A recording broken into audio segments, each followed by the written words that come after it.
You're listening to the official podcast of Asbury University, produced by students with God-honoring conversations that inform, edify, and encourage. This is Asbury. We explore culture and current topics through a Christian worldview, promoting a well-balanced life, and we empower our community to belong, become, and be set apart. I'm your host, Abby Lobb. Welcome to This is Asbury.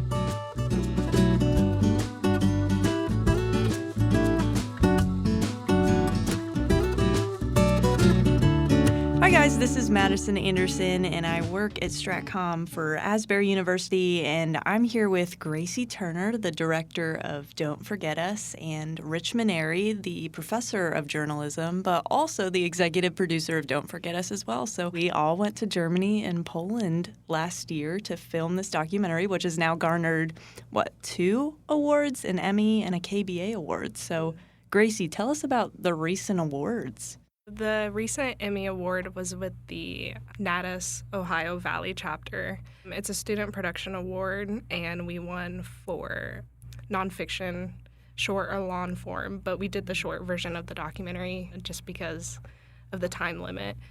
And they announced that during the ceremony. It was live streamed. And then the KBA award, it was the Impact Award for Best Public Affairs.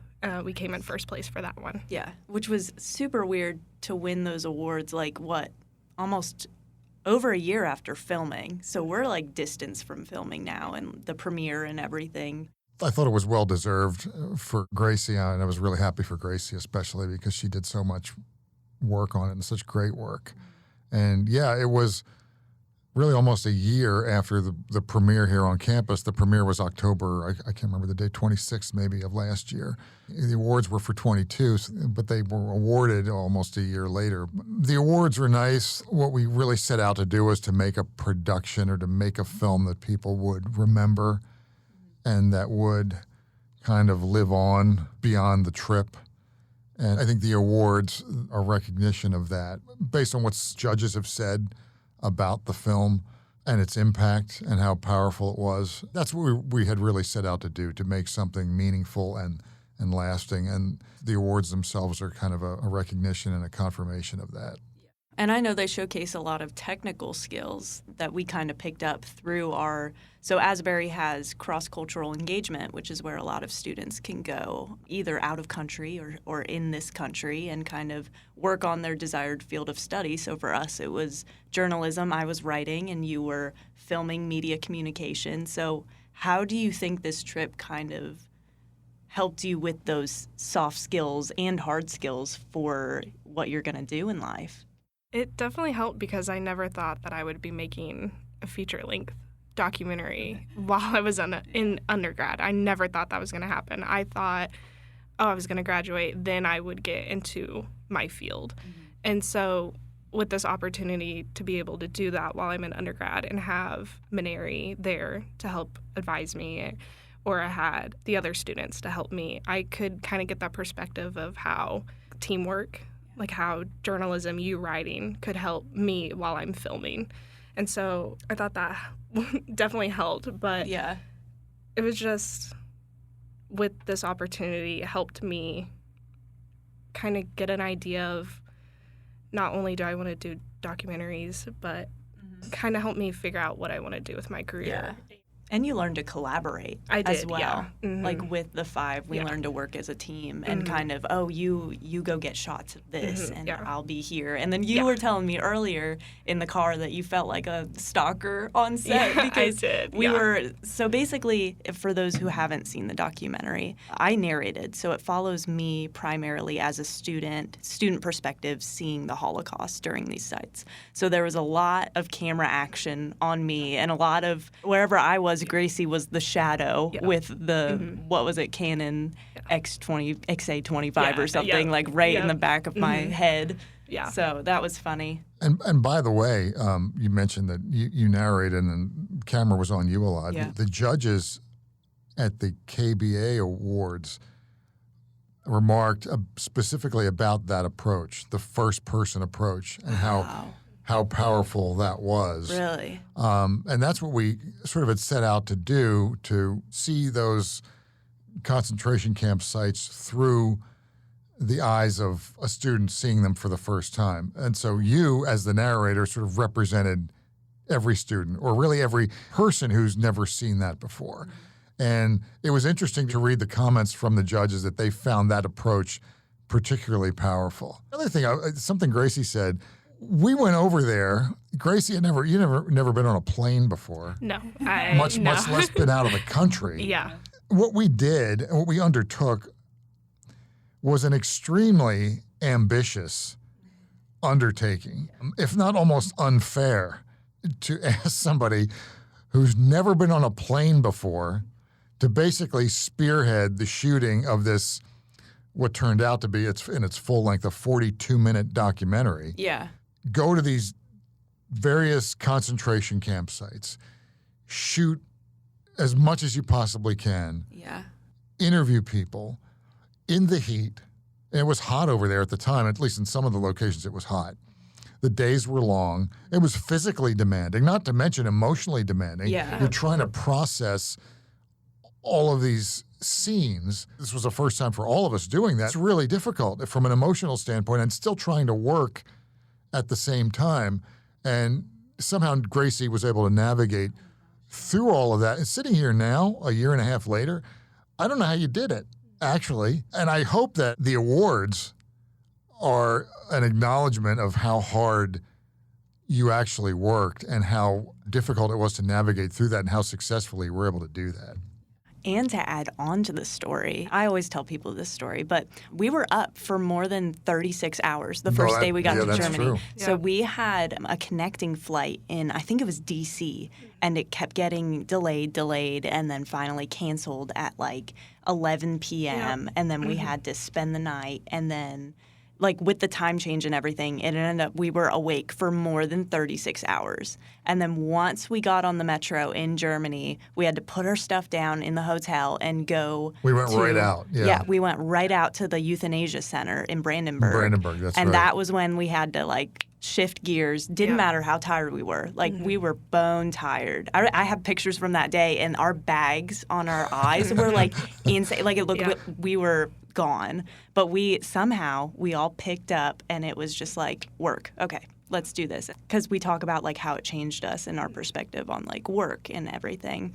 And I didn't know that I could push myself to that degree, and I'm sure you're the same way, where you were like just exhausted every single day, but it really shows that you can click into that professional mindset, and it's almost otherworldly how you can push yourself. Which I didn't know I could do that. This was my first big project. Mm-hmm. And so I didn't prepare much before we had went over it. Like, the only times I would prepare is when we would have our meetings and talk about it.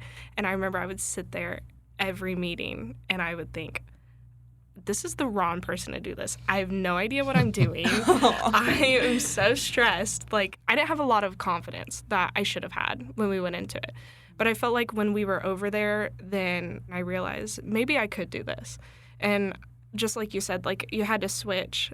Like I felt like I had a different experience than everyone else because I had a camera in my hands. I was more worried about filming you. I was more worried about filming the students, getting their reactions, and filming what we were seeing because there was no way we could go back.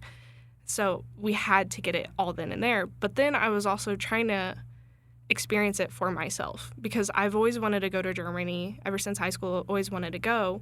And so I was trying to think, oh, I'm in a different country, you know, my first time on a plane, but I'm filming Maddie in the airport. Or when we were over there, I'm trying to experience Auschwitz. And, you know, it's not only physically demanding, it's emotionally demanding. I'm standing there looking at a room full of hair. And, you know, I'm crying behind the camera, but then I have to think, oh, I'm working right now. Mm-hmm. So I can't really experience it for myself because I need to film Maddie. She's crying right now looking at all this. And I'm thinking, oh, this would be a good shot. And so I was selfishly thinking, like, oh, this would be a good shot and get all this. Mm-hmm. But I'm also trying to experience it for myself and understand where I'm standing at, too.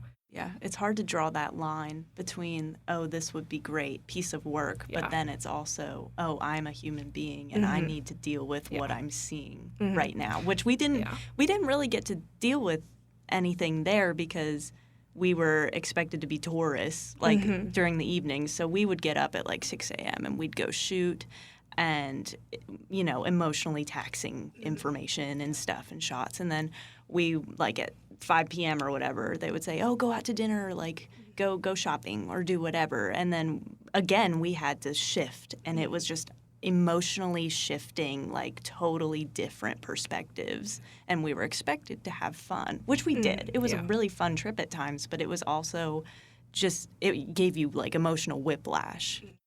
Yeah, and we were in, for those who don't know, a variety of different locations. We were in Berlin for a while. We were at concentration camp sites in Germany, and then we took an 8-hour bus ride to Poland, and we went to Auschwitz, and Auschwitz was a full day, a full 8-hour day, and I remember it being hot.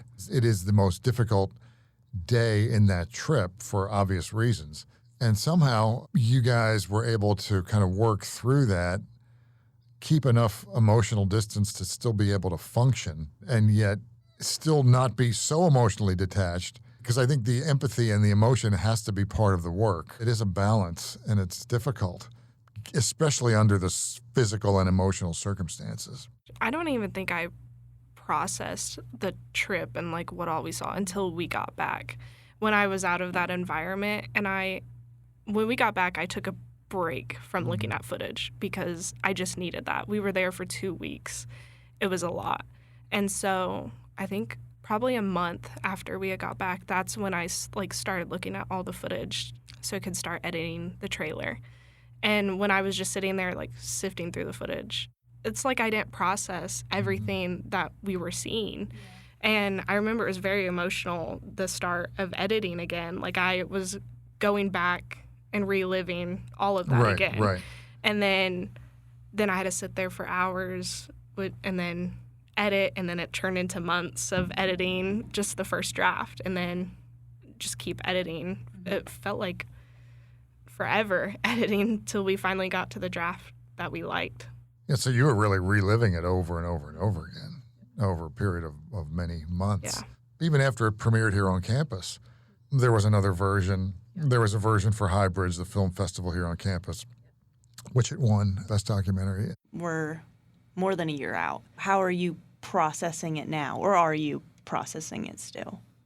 I feel like I have processed the trip now that it's been over a year, especially when we had that documentary premiere and we had the panel and we were able to talk with the other students that went on the other trip or the students that were just with Nestle Road in our group.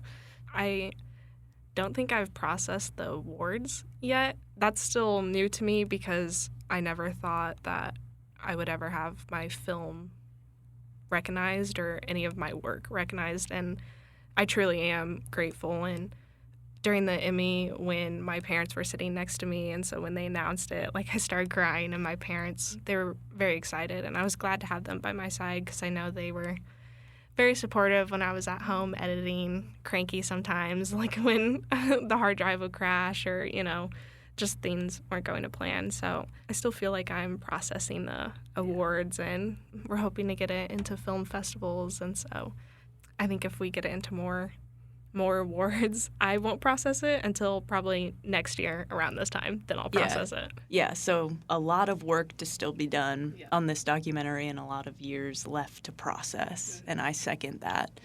But I think we might have more students from Asbury possibly going on this trip. So you guys are marketing a journalism, CCE trip?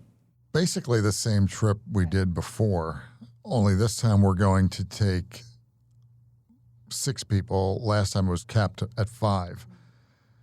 So we'll take 6 people. We'll do it a little bit differently in terms of how we structure it this time. The idea this time, instead of having 5 people work on one long documentary, we're going to have 3 pair of work on each a short documentary. And by short, I mean, 8 to 10 minutes. The difficult part is how can we recreate, or should we even try to recreate what we did the first time, and you really can't do that. So it's going to have to be, each team will produce what they see with some guidance, of course, and we'll talk about it and what we're kind of looking for out of it. I'm going to go again, 6 people. It'll be beginning of May. I think we leave May 6th. Nice. Whatever happens, it'll be a great experience for the students to experience another culture and to learn about journalism, media comm, etc. Some really good skills that Gracie and I can say that we definitely learned while being there. It'll be mostly the same sites. I think the couple will be different, again, with the larger group of Dr. Nesselrode's students, and we're going to be going with them. I look forward to hearing all about it, and thank you guys, Gracie and Manieri, for being on the podcast and talking about this film. So if you guys want to check out Don't Forget Us, it's private right now, the film is, but we do have a premiere recorded live stream link that we can link down below. So it's available to you. You can just sit through the premiere and hear us talk in a panel afterwards. Well, thank you so much for joining us for this episode of This is Asbury. To learn more about Asbury University, visit asbury.edu.